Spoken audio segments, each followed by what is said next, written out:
ಜೈ ಹಿಂದ್ ಸ್ನೇಹಿತರೆ, ಇವತ್ತಿನ ವಿಡಿಯೋದಲ್ಲಿ ಮಾನವನ ಜೀರ್ಣಕ್ರಿಯೆಗೆ ಸಂಬಂಧಪಟ್ಟಂತಹ ಮೋಸ್ಟ್ ಇಂಪಾರ್ಟೆಂಟ್ ಕ್ವಶನ್ಗಳನ್ನು ತಗೊಂಡು ಬಂದಿದ್ದೀವಿ. ಸೊ ಪ್ರತಿ ಪ್ರಶ್ನೆ ಕೂಡ ಇಂಪಾರ್ಟೆಂಟ್ ಇದೆ. ವಿಡಿಯೋವನ್ನು ಸ್ಕಿಪ್ ಮಾಡದೆ ನೋಡಿ ಮತ್ತು ನಮ್ಮ ಚಾನಲ್ ಫಸ್ಟ್ ಟೈಮ್ ನೋಡ್ತಾ ಇದ್ರೆ ಸಬ್ಸ್ಕ್ರೈಬ್ ಮಾಡೋಕ್ಕೆ ಮರಿಬೇಡಿ ಅಂತ ಹೇಳ್ತಾ ಸೆಷನ್ ಸ್ಟಾರ್ಟ್ ಮಾಡ್ತಿದ್ದೀವಿ. ಮೊದಲ ಪ್ರಶ್ನೆ ಈ ರೀತಿ ಇದೆ: ಮಾನವನ ದೇಹದಲ್ಲಿ ಸ್ರವಿಕೆಯಾಗುವ ಯಾವ ರಸ ಕೊಬ್ಬನ್ನು ಕರಗಿಸಲು, ಫ್ಯಾಟ್ ಅನ್ನ ಡೈಜೆಸ್ಟ್ ಮಾಡೋದಕ್ಕೆ, ಫ್ಯಾಟ್ ಅನ್ನ ಕರಗಿಸೋದಕ್ಕೆ ಹೆಲ್ಪ್ ಮಾಡುತ್ತೆ ಅಂತೇಳಿ? ಸರಿಯಾದ ಉತ್ತರ ಆಪ್ಷನ್ ಸಿ, ಬೈಲ್ ರಸ ಮತ್ತು ಪ್ಯಾಂಕ್ರಿಯಾಟಿಕ್ ರಸ. ಬೈಲ್ ರಸ ಮತ್ತು ಪ್ಯಾಂಕ್ರಿಯಾಟಿಕ್ ರಸಗಳು ಮನುಷ್ಯನ ದೇಹದ ಆಹಾರದಲ್ಲಿರುವಂತಹ ಕೊಬ್ಬನ್ನು ಕರಗಿಸೋಕ್ಕೆ ಹೆಲ್ಪ್ ಮಾಡ್ತವೆ. ಸೊ ಬೈಲ್ ರಸದ ಬಗ್ಗೆ ಹೇಳೋದಾದ್ರೆ, ಈ ಬೈಲ್ ರಸ ಏನಿದೆಯಲ್ಲ, ಈ ಬೈಲ್ ರಸ ಲಿವರ್ನಲ್ಲಿ ಉತ್ಪತ್ತಿ ಆಗುತ್ತೆ.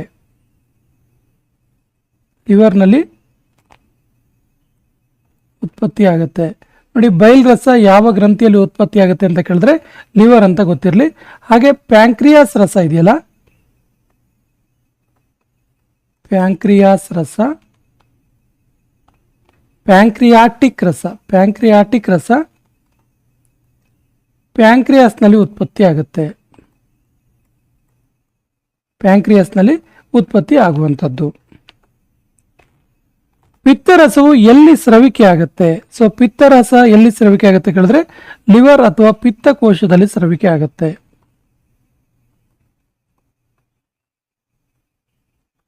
ಲಿವರ್ ಅಥವಾ ಪಿತ್ತಕೋಶದಲ್ಲಿ ಪಿತ್ತರಸ ಸ್ರವಿಕೆ ಆಗುತ್ತೆ. ಲಿವರ್ ಬಗ್ಗೆ ಒಂದು ಇಂಪಾರ್ಟೆಂಟ್ ಅಂಶ ಏನಿದೆ ಕೇಳಿದ್ರೆ, ಲಿವರ್ ಇದೆಯಲ್ಲ, ಇದು ಮಾನವ ದೇಹದ ಅತಿ ದೊಡ್ಡ ಗ್ರಂಥಿ. ತುಂಬ ಸರಿ ಎಕ್ಸಾಮಲ್ಲಿ ಕೇಳಿದ್ದಾರೆ, ಮನುಷ್ಯನ ದೇಹದ ಅತಿ ದೊಡ್ಡ ಗ್ರಂಥಿ ಯಾವುದು ಅಂತೇಳಿ. ಲಿವರ್ ಅಂತ ಗೊತ್ತಿರಲಿ. ಲಿವರ್ ಮನುಷ್ಯ ದೇಹದ ಅತಿ ದೊಡ್ಡ ಗ್ರಂಥಿ. ಸೊ ಈ ಲಿವರ್ನಲ್ಲಿ ಉತ್ಪತ್ತಿಯಾಗುವಂತಹ ಪಿತ್ತರಸ ಗಾಲ್ ಬ್ಲಾಡರ್ನಲ್ಲಿ ಸ್ಟೋರ್ ಆಗುತ್ತೆ. ಗಾಲ್ ಬ್ಲಾಡರ್ನಲ್ಲಿ ಶೇಖರಣೆ ಆಗುವಂಥದ್ದು. ಸೊ ಈ ಪ್ಯಾಂಕ್ರಿಯಾಸ್ನಲ್ಲಿ ಬಳಕೆಯಾಗದ ಗ್ಲೂಕೋಸ್ ಲಿವರ್ ಮತ್ತು ಗ್ಲೈಕೋಸ್ ಅನ್ನು ಲಿವರ್ನಲ್ಲಿ ಇರುವಂಥದ್ದು. ಸಲೈವವು ಯಾವುದರ ಜೀರ್ಣಕ್ರಿಯೆಯಲ್ಲಿ ಸಹಾಯ ಮಾಡುತ್ತೆ? ಸರಿಯಾದ ಉತ್ತರ ಸಲೈವ ಇದೆಯಲ್ಲ, ಸಲೈವ ಅಂದ್ರೆ ಆಕ್ಚುಲಿ ಏನು ಕೇಳಿದ್ರೆ ಇದು ಲಾಲಾರಸ. ಮನುಷ್ಯನ ಬಾಯಿಯಲ್ಲಿ ಉತ್ಪತ್ತಿಯಾಗುವಂತಹ ಲಾಲಾರಸಕ್ಕೆ ಸಲೈವ ಅಂತೀವಿ. ಸೊ ಈ ಲಾಲಾರಸ ಯಾವುದರ ಜೀರ್ಣಕ್ರಿಯೆಯಲ್ಲಿ ಸಹಾಯ ಮಾಡುತ್ತೆ ಕೇಳಿದ್ರೆ ಸರಿಯಾದ ಉತ್ತರ ಇದು ಪಿಷ್ಟವನ್ನು ಕರಗಿಸೋದಕ್ಕೆ ಹೆಲ್ಪ್ ಮಾಡುತ್ತೆ. ಸಲೈವ ಹೆಲ್ಪ್ ಮಾಡುತ್ತೆ. ಸಲೈವ ಬಾಯಿಯಲ್ಲಿ ಉತ್ಪತ್ತಿಯಾಗುವಂಥದ್ದು. ಇದು ಪಿಷ್ಟವನ್ನು ಕರಗಿಸೋಕೆ ಯಾಕೆ ಹೆಲ್ಪ್ ಮಾಡುತ್ತೆ ಅಂದರೆ,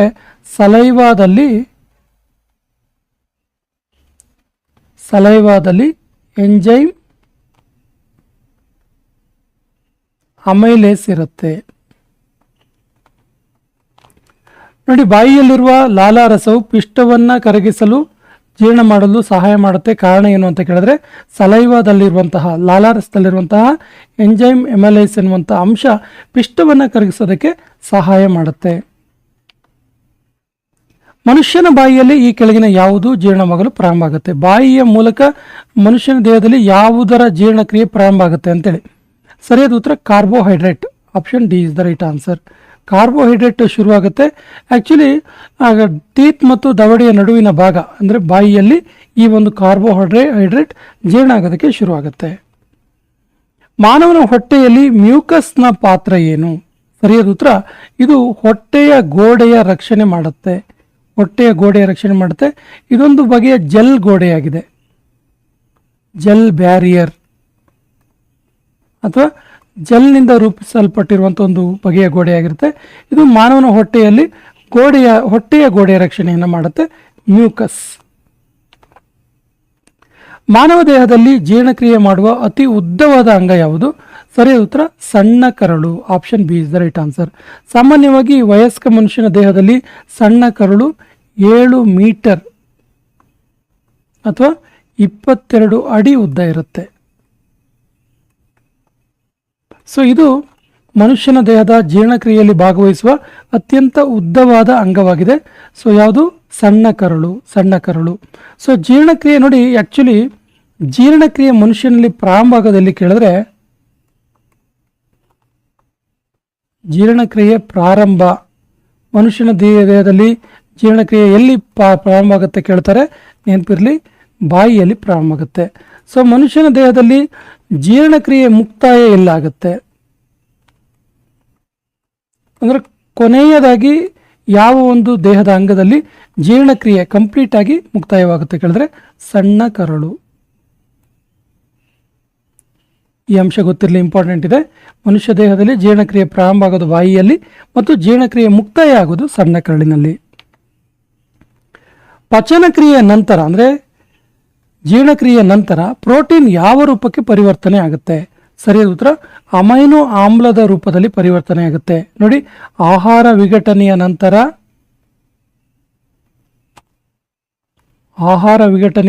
ಅಂದರೆ ಪಚನಕ್ರಿಯೆ ಜೀರ್ಣಕ್ರಿಯೆ ಸಂಪೂರ್ಣವಾದ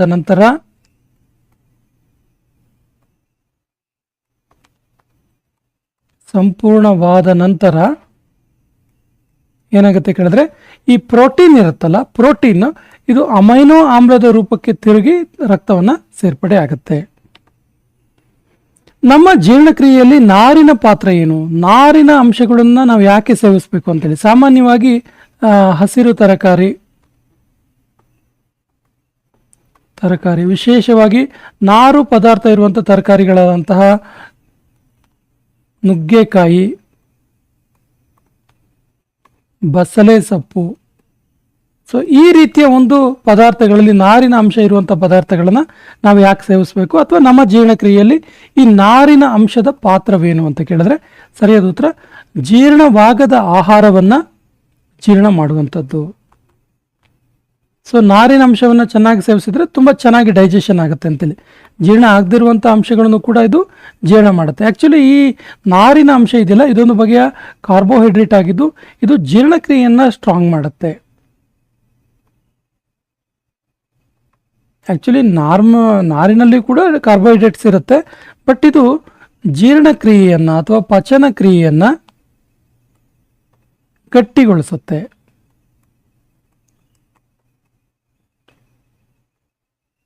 ಮೀನ್ಸ್ ಸ್ಟ್ರಾಂಗ್ ಮಾಡುತ್ತೆ. ನೋಡಿ, ಈ ಕೆಳಗಿನ ಯಾವ ಅಂಶ ಪಚನ ಕ್ರಿಯೆಯನ್ನು ಅಥವಾ ಜೀರ್ಣಕ್ರಿಯೆಯನ್ನು ಗಟ್ಟಿಗೊಳಿಸುತ್ತೆ ಅಥವಾ ಸ್ಟ್ರಾಂಗ್ ಮಾಡುತ್ತೆ ಅಂತ ಕೇಳಿದರೆ ಗೊತ್ತಿರಲಿ ನಿಮಗೆ, ಆಹಾರದಲ್ಲಿರುವ ನಾರಿನ ಅಂಶ.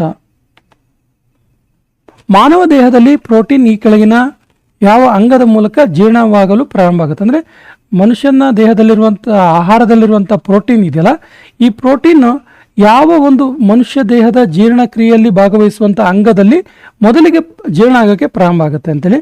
ಸರಿಯಾದ ಉತ್ತರ ಹೊಟ್ಟೆ. Option D is the right answer. ಹೊಟ್ಟೆಯಲ್ಲಿರುವಂತಹ ಎಂಜಿಮ್ ಪೆಪ್ಸಿನ್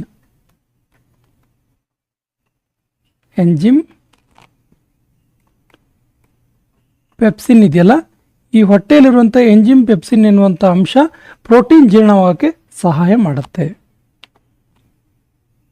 ಈ ಕೆಳಗಿನ ಯಾವ ಗ್ರಂಥಿಯು ಮನುಷ್ಯನ ದೇಹದಲ್ಲಿ ಇನ್ಸುಲಿನ್ ಅನ್ನು ಉತ್ಪಾದಿಸಿ ಸಕ್ಕರೆ ಪ್ರಮಾಣವನ್ನು ನಿಯಂತ್ರಣ ಮಾಡೋದಕ್ಕೆ ಸಹಾಯ ಮಾಡುತ್ತೆ? ಸರಿಯಾದ ಉತ್ತರ ಪ್ಯಾಂಕ್ರಿಯಾಸ್ ಗ್ರಂಥಿ. Option A is the right answer. Pancreas ಗ್ರಂಥಿಯಲ್ಲಿ ಇನ್ಸುಲಿನ್ ಉತ್ಪಾದನೆ ಆಗುತ್ತೆ. ಇದು ಬ್ಲಡ್ ಶುಗರ್ ಲೆವೆಲನ್ನು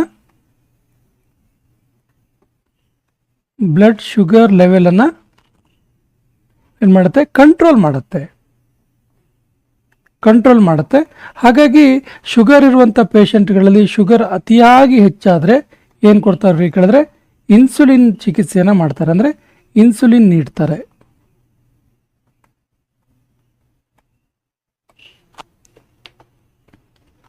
ಮಾನವ ದೇಹದಲ್ಲಿ ಕಾರ್ಬೋಹೈಡ್ರೇಟ್ ಜೀರ್ಣವಾಗುವುದು ಪ್ರಾರಂಭ ಆಗೋದು ಈ ಕೆಳಗಿನ ಅಂಗದಿಂದ. ಸರಿಯಾದ ಉತ್ತರ ಬ್ಯೂಕಲ್ ಕ್ಯಾವಿಟಿ ಅಂದರೆ ಬಾಯಿಯ ಕುಹರ. ಬ್ಯೂಕಲ್ ಕ್ಯಾವಿಟಿಯಲ್ಲಿ ಮನುಷ್ಯನ ಒಂದು ಜೀರ್ಣಕ್ರಿಯೆಯಲ್ಲಿ ಕಾರ್ಬೋಹೈಡ್ರೇಟ್ ಜೀರ್ಣವಾಗಕ್ಕೆ ಶುರುವಾಗುತ್ತೆ. ಸೊ ನೋಡಿ, ಇಲ್ಲಿ ಎರಡು ರೀತಿಯ ಕಾರ್ಬೋಹೈಡ್ರೇಟ್ ಇರುತ್ತೆ, ಒಂದು ಸಕ್ಕರೆ ಮತ್ತೊಂದು ಪಿಷ್ಟ. ಸಕ್ಕರೆ ರೂಪದಲ್ಲಿರುವಂಥ ಕಾರ್ಬೋಹೈಡ್ರೇಟ್ ಇರುತ್ತೆ ಮತ್ತು ಪಿಷ್ಟದ ರೂಪದಲ್ಲಿರುವಂಥ ಕಾರ್ಬೋಹೈಡ್ರೇಟ್ ಇರುತ್ತೆ. ಈ ಎರಡೂ ಕೂಡ ಜೀರ್ಣ ಆಗೋದಕ್ಕೆ ಪ್ರಾರಂಭ ಆಗೋದು ಎಲ್ಲಿ ಕೇಳಿದ್ರೆ ಬಾಯಿಯ ಕುಹರದಲ್ಲಿ ಅಥವಾ ಬ್ಯೂಕಲ್ ಕ್ಯಾವಿಟಿಯಲ್ಲಿ. ಈ ಕೆಳಗಿನ ಯಾವ ಹೇಳಿಕೆ ಸರಿಯಾಗಿದೆ? ಸರಿಯಾದ ಉತ್ತರ ನೋಡಿ, ದೊಡ್ಡ ಕರಳಿನಲ್ಲಿ ಕರಳು ಸಣ್ಣ ಕರಳಿಗಿಂತ ಉದ್ದವಾಗಿದೆ. ಆ್ಯಕ್ಚುಲಿ ಇದೆಲ್ಲವೂ ತಪ್ಪಾಗಿದೆ. ದೊಡ್ಡ ಕರಳು ಸಣ್ಣ ಕರಳಿಗಿಂತ ಉದ್ದವಾಗಿದೆ ಅನ್ನೋ ತಪ್ಪು. ಆ್ಯಕ್ಚುಲಿ ಸಣ್ಣ ಕರಳು ದೊಡ್ಡ ಕರಳಿಗಿಂತ ಉದ್ದವಾಗಿದೆ. ಸಣ್ಣ ಕರುಳು ದೊಡ್ಡ ಕರುಳಿಗಿಂತ ಉದ್ದವಾಗಿದೆ. ಈ ಸ್ಟೇಟ್ಮೆಂಟ್ ಸರಿ. ಇಲ್ಲಿ ಯಾವುದೇ ಸರಿಯಾದ ಸ್ಟೇಟ್ಮೆಂಟ್ ಇಲ್ಲದೆ ಇರೋದ್ರಿಂದ ಮೇಲೆ ಎಲ್ಲವೂ ಕೂಡ ತಪ್ಪಾಗಿದೆ. ಸೊ ಸಣ್ಣ ಕರಳು ದೊಡ್ಡ ಕರಳಿಗಿಂತ ಉದ್ದವಾಗಿದೆ. ಆಗಲೇ ಹೇಳಿದ್ವಿ ನಾವು, ಸಣ್ಣ ಕರಳು ಆರೋಗ್ಯವಂತ ಮನುಷ್ಯನ ದೇಹದಲ್ಲಿ 7 ಮೀಟರ್ ಅಥವಾ 22 ಅಡಿ ಉದ್ದ ಇರುತ್ತೆ. ಪಚನವಾಗದೇ ಇರುವ ಆಹಾರದಿಂದ ನೀರನ್ನು ಪ್ರಮುಖವಾಗಿ ಹೀರಿಕೆ ಮಾಡುವಂಥ ಅಂಗ ಯಾವುದು? ಪಚನವಾಗದೇ ಇರುವ ಆಹಾರದಿಂದ ನೀರನ್ನು ಪ್ರಮುಖವಾಗಿ ಹೀರಿಕೆ ಮಾಡುವ ಅಂಗ ಯಾವುದು ಕೇಳಿದ್ರೆ ದೊಡ್ಡ ಕರಳು. Option C is the right answer. ಪಚನವಾಗದಿರುವ ಆಹಾರದಿಂದ ನೀರು ಮತ್ತು ಉಪ್ಪಿನ ಪ್ರಮಾಣವನ್ನು ಜೀರ್ಣ ಮಾಡುವ ಅಂಗ ಯಾವುದು? ಸರಿಯಾದ ಉತ್ತರ ಇದಕ್ಕೂ ಕೂಡ ದೊಡ್ಡ ಕರಳು. Option C is the right answer. ಈ ಸೆಷನ್ ಕೊನೆಯ ಪ್ರಶ್ನೆ ಈ ರೀತಿ ಇದೆ. ಮನುಷ್ಯನ ಹೊಟ್ಟೆಯ ಗೋಡೆಯಲ್ಲಿರುವ ರಕ್ತನಾಳಗಳು ಮತ್ತು ನರವನ್ನು ಹೊಂದಿರುವ ಪದರ ಯಾವುದು? ನೋಡಿ, ಲ್ಯೂಮಿನಾ, ಪ್ರೊಪೋಯಿಡಾ, ಮ್ಯುಕೋಸಾ, ಮಸ್ಕ್ಯುಲರ್ ಮ್ಯುಕೋಸಾ, ಸಬ್ ಮ್ಯುಕೋಸಾ. ಸರಿಯಾದ ಉತ್ತರವನ್ನು ಕಮೆಂಟ್ ಬಾಕ್ಸಲ್ಲಿ ಕಮೆಂಟ್ ಮಾಡಿ. ಮತ್ತು ನಮ್ಮ ಚಾನಲ್ ಫಸ್ಟ್ ಟೈಮ್ ನೋಡ್ತಾ ಇದ್ದರೆ ಸಬ್ಸ್ಕ್ರೈಬ್ ಮಾಡೋಕ್ಕೆ ಮರಿಬೇಡಿ. ಸ್ನೇಹಿತರೆ, ಕಂಟೆಂಟ್ ಇಷ್ಟ ಆದರೆ ನಿಮ್ಮ ಸ್ನೇಹಿತರಿಗೂ ಕೂಡ ಶೇರ್ ಮಾಡಿ ಅಂತ ಹೇಳ್ತಾ ಸೆಷನ್ ಕಂಪ್ಲೀಟ್ ಮಾಡ್ತಾ ಇದ್ದೀವಿ. ಜೈ ಹಿಂದ್.